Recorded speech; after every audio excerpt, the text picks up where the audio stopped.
Okay मित्रांनो, आता आहे ना यवतमाळमध्ये पाणी चालू आहे, खूप पाणी झालेलं आहे आत्ताच. आणि माझ्यासोबत आहे आर्यन. तर आर्यन आणि इकडे शंकर आताच आलेला आहे. आणि आता आम्ही नाही का तुम्हाला पाणी दाखवू, इथलं किती पाणी आहे आणि काय. पाण्यामध्ये आम्हाला फिरायला आवडते. आणि पुन्हा चाललो आम्ही बाहेर येऊन. पूर्ण ट्रॉफिक जाम झालेलं आहे इकडे साईडला, बघू शकता तुम्ही. मित्रांनो, आज पाणी आला म्हणून मी आहे ना एन्जॉय म्हणून फिरायला निघालो होतो. पण नंतर मला असा विचार आला की यार म्हटलं एवढं पाणी आपली यवतमाळमध्ये आहे आणि जर समजा या रस्त्याच्या मधात जर एखाद्या ठिकाणी गड्डा पडला आणि त्या गड्ड्यामध्ये जर तो गड्डा तर कोणाला दिसणार नाही, कारण की एवढा पाणी होता, तुम्ही बघू शकता लाईव्ह.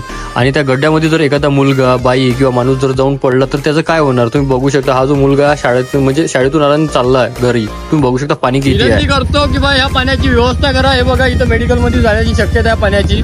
इकडे घरोघरी पाणी चाललेलं आहे. हा व्हिडिओ तुम्ही एन्जॉयमेंट म्हणून काढून आलो, बट विषय असा आहे की यवतमाळमध्ये जेवढं पाणी जर संघावून राहिलं ना, तर त्या पाण्याची कुठेतरी व्यवस्था आमची एवढीच इच्छा आहे. आणि बाकी आर्यन आणि मी फक्त एन्जॉयमेंट म्हणून फिरून राहिलो.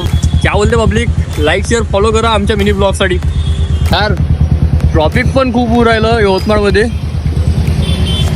तर फिरता फिरता मित्रांनो मला आहे ना काही व्ह्यूअर्स मिळाले होते माझे, जे प्यारे प्यारे होते आणि जे मला सपोर्ट करतात. तर मित्रांनो, तुमच्या आरजे ब्लॉगर सोबत तुमचं असंच प्रेम राहू द्या आणि असा सपोर्ट बनवून ठेवा. पब्लिक तर खूप आहे आपल्या यवतमाळमध्ये आणि वातावरण पण खूप छान आहे. बस ज्यांना कोणाला आपली लाईफ एन्जॉय करायची यार, तर प्रत्येक मुवमेंट एन्जॉय करत चला.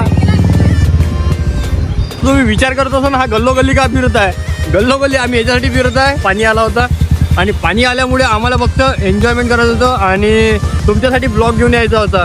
कारण की आता काही ब्लॉगर आणि काही इंस्टाग्राम रील क्रिएटर तर सध्याच घरी असेल, पण तुमचा हवा आहे तुम्हाला आपल्या यवतमाळचं एन्व्हायरमेंट दाखवायला. म्हणजे बरसातीच्या टाईमचा काय विषय राहते, किती पब्लिक राहते, कशी गर्दी राहते, काय नाही